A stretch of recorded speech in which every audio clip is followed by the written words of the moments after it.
The Museum of Bad Art, or MOBA in short, used to be located in an old basement in Dedham, Massachusetts. And currently, you can find it in Somerville, Massachusetts. It only accepts art pieces that are so bad you just can't ignore them. Their collection includes portraits. Get it? That's the name they use for portraits. And some really outrageous landscapes. There's also the MOBA Zoo, featuring really unfortunate depictions of our furry friends. Like any self-respecting museum, they also have a gift shop where you can purchase some prints, postcards, or even a coffee mug with your favorite bad art. Speaking of really unique experiences, how would you like to spend time in jail without actually having to break the law? In Scotland, there's a place called Inverary Jail. It's an actual former prison that dates back to the 1800s, where tourists can experience 19th century jail life. There are characters dressed in authentic costumes that make it even more realistic. You can participate in courtroom trials and work with other inmates. In Suwon, South Korea, visitors can check out a theme park built around the history and culture of toilets. It was opened in memory of the former city mayor. He dedicated a lot of time and local resources to improving the city's public toilets and sewer system. It goes without saying that this place has a lot of toilet-themed art documenting the world's restroom culture. You'll find everything here, from men's and women's bathroom signs from around the globe to photographs of public toilets, and information about the importance of sanitary facilities. A designer store in the middle of the desert? If you happen to pass by Texas, you'll find a Prada store on an empty stretch of US 90 outside of the small town of Valentine, about 150 miles from El Paso. Two Berlin artists wanted to offer Texans the high-end experience, sort of. That's because the curious store has no door to access it, and its 20 left-foot shoes and 6 purses set on display. Surprisingly, the store was built with the blessing of Miuccia Prada herself, the head designer of the brand. Can you imagine living in a city where you have your own beach access to a lagoon that leads directly into the sea? That might be possible in the near future, if you don't mind relocating to Sabah Al Ahmad Sea City in Kiran, Kuwait. This engineering masterpiece was inaugurated in 2016. Its canals form 120 miles of artificial shoreline. All those human-made islands were built by excavating large channels in the desert rather than using reclaimed land, as was done previously in similar conditions. Before visiting this museum, you have to take off the shoes you've been wearing and put on special slippers that won't damage the artwork, because it's everywhere. It's called the Electric Ladyland, and it's the world's first museum of fluorescent art. The owner, Nick Palladino, exhibits here a lot of his own sculptures and even naturally luminescent rocks, along with other human-made glowing objects. One portion of this art gallery features paintings that shift color under UV light. The soundtrack is awesome too. You'll hear a lot of the Beatles and Jimi Hendrix. Upside-down houses seem to be quite a tourist attraction. You can find them in many countries, such as Japan, Poland, Germany, and Austria. One of the best ones to visit is located in Malaysia. It's called Rumah Terbalik Upside Down House. It uses recycled wood and other natural materials to recreate a local atmosphere. It was opened back in 2012 and soon became a popular tourist attraction with its upside-down furniture and wacky household appliances. There's even an upside-down car parked in the garage. A spa-themed park located in Hakone, Japan, provides tourists with an interesting array of hot springs. Some of them are quite unusual, especially the unique noodle bar, where visitors can literally swim in a bowl of ramen. It's not for tasting though, since it's still a public space. The Dead Marsh in Namibia offers a cool experience which makes you think you're frozen in time. Since there's no water here and temperatures are really high, this sparse forest is made out of skeleton trees that haven't been alive for more than 600 years. Since there's little to no humidity, the remaining vegetation cannot fall apart, leaving behind this odd natural landscape. It even became the set for some sci-fi movies. Spoiler alert! But The paper house located north of Boston, Massachusetts is actually a house made completely out of paper, furniture and all. It was built by Ellis F. Stenman, the man behind the machine that makes paper clips. Back in the 1920s, he basically wanted a 2-room summer home for him and his family. It took him over 20 years to complete, since the house was made of about 100,000 newspapers. Just make sure you don't bring any lighters.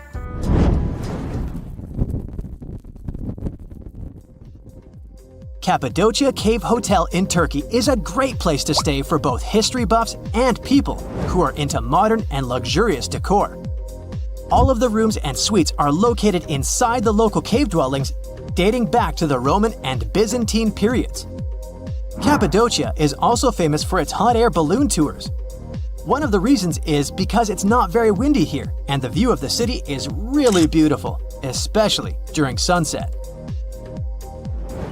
The small Indian town of Deshnot certainly wouldn't be on your vacation list if you don't like rats. A 14th century legend has it that the rats living here are to be protected and nurtured. Over 20,000 rats live inside this famous location these days. Since they've been living there for so long, the rats are quite friendly with both locals and tourists. The Battle of the Oranges is a local festival happening each year in late February in a small Italian town of Ivrea. The local myth has it that the Carnaval de Ivrea started back in the Middle Ages. That's when locals stood against a hated ruler by throwing oranges at him in protest. It sounds like fun to join thousands of participants gathering there for 3 days to throw some oranges. Just don't forget to duck.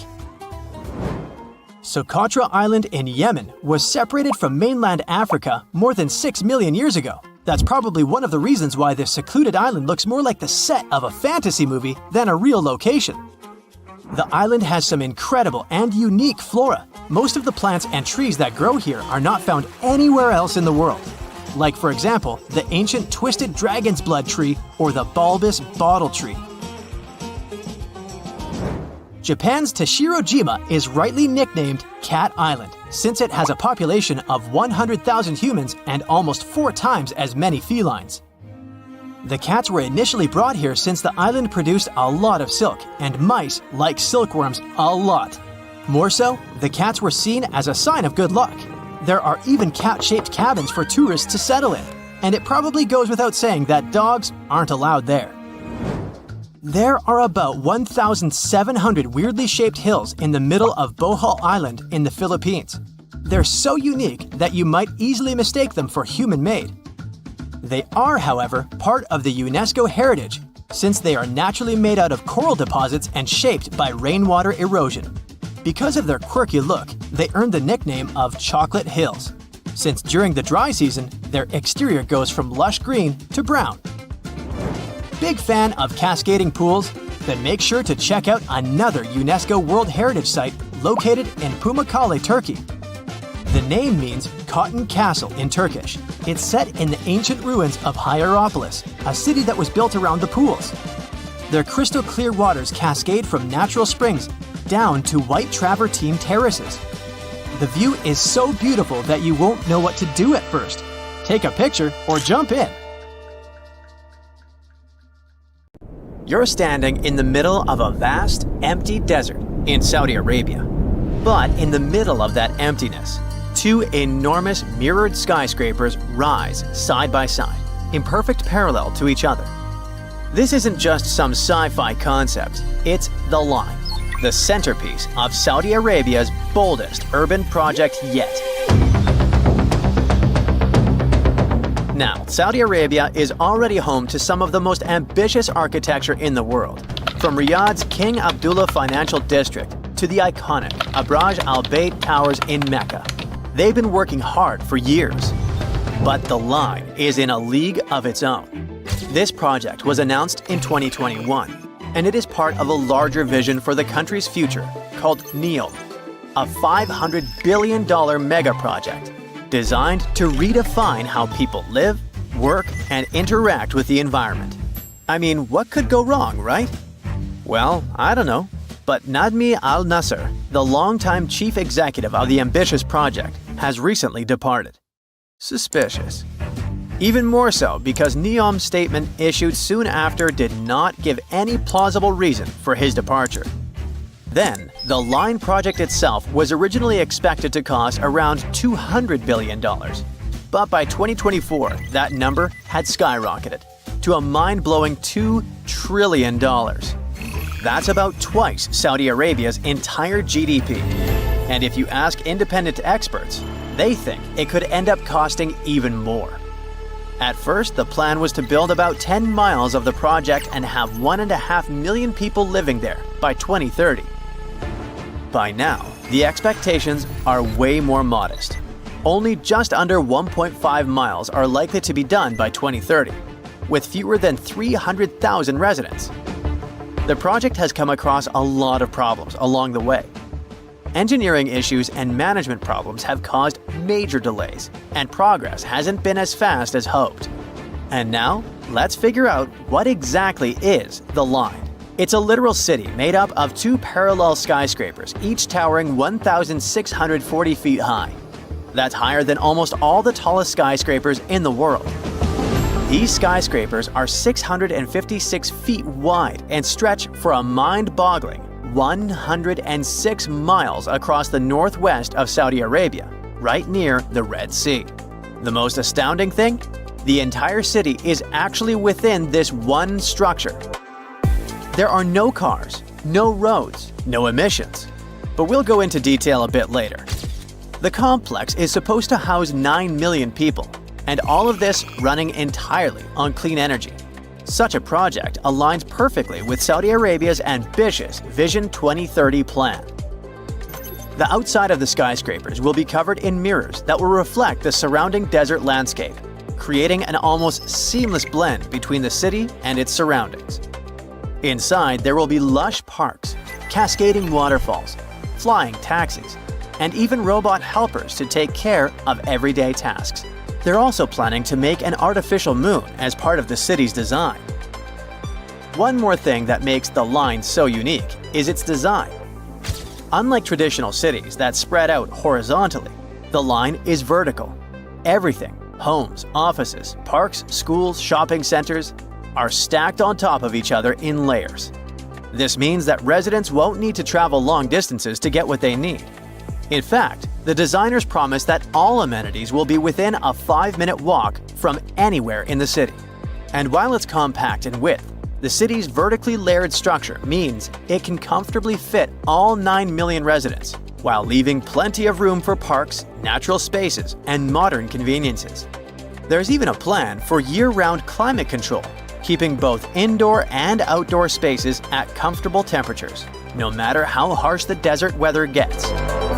Of course, even with everything close by, people will still need to get around the city. Worry not, the line has it covered in the most futuristic way possible. It features a high-speed train system that will travel from one end of the city to the other in just 20 minutes. That's 106 miles in 20 minutes with only 4 stops along the way. Imagine being able to get anywhere in the city faster than you could drive across town in most places today. Besides the train, the line will also have autonomous vehicles. Those will be cars and shuttles driving themselves with the help of advanced technology. They will handle everything from parking to going around obstacles. Even cooler, in the line, every car, train, and any other piece of infrastructure will be connected in a huge network called the Internet of Things. Sensors and real-time data will allow traffic to flow smoothly, preventing delays and reducing congestion. They first spoke about the Neom project in 2017. Besides the line, Neom is supposed to include an octagon-shaped floating industrial city and a posh mountain ski resort. There, Saudi Arabia will host the Asian Winter Games in 2029. Plus, there will be the world's largest green energy plant, which will make the region self-sufficient and sustainable. The goal of Neom is to attract people from around the world, not just to visit, but to live there. Residents will even be given their own identity, Neomians. Not everyone thinks this construction is a good idea. Some urban planners and architects have pointed out pretty big flaws in the city's straight line layout. You see, In a regular city like Johannesburg, which covers way more ground than the line, two random people are usually only about 20 miles apart. But in the line, the average distance between two random people would be 35 miles. That's almost double, even though the line's overall area is way smaller. This setup could make it harder for people to connect socially and might be a pain to navigate, even with a high-speed train zipping through it. Now, they promise that every resident will have everything they need within a 5-minute walk, but there are doubts too. People wonder if living in a super compact, stacked-up design might end up feeling claustrophobic or even too much to handle. As for the whole mirrored exterior idea, it looks pretty cool in renderings. But there's an opinion it could actually mess with the environment. Reflecting all that sunlight in a desert might disturb local wildlife or create unexpected heat issues. The line's high-tech features sound amazing, but they come with their own set of headaches. The city is supposed to run on the Internet of Things tech and autonomous vehicles. Sounds awesome, right? But how are they going to pull that off for a 106-mile-long city? For things to run smoothly, every piece of tech, cars, trains, infrastructure, needs to be perfectly in sync, sharing tons of real-time data. If there's even a tiny glitch, it could throw a wrench into daily life for millions of people. Then there's that high-speed train. It does sound like a dream, but actually building and keeping it running in the middle of a desert is not so easy. The heat, shifting sands, and wear and tear on the tracks could cause big delays and rack up costs pretty quickly. People around the world are questioning if the line is even doable.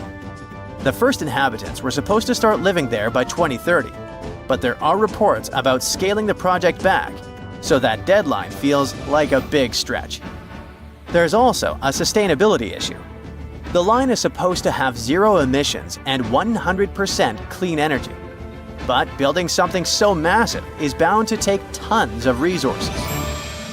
With all these challenges, Saudi Arabia is looking into new ways to fund the line and figure out which parts of their Vision 2030 projects to prioritize. An insider has recently said that some projects might go ahead as planned, while others could be delayed or scaled down.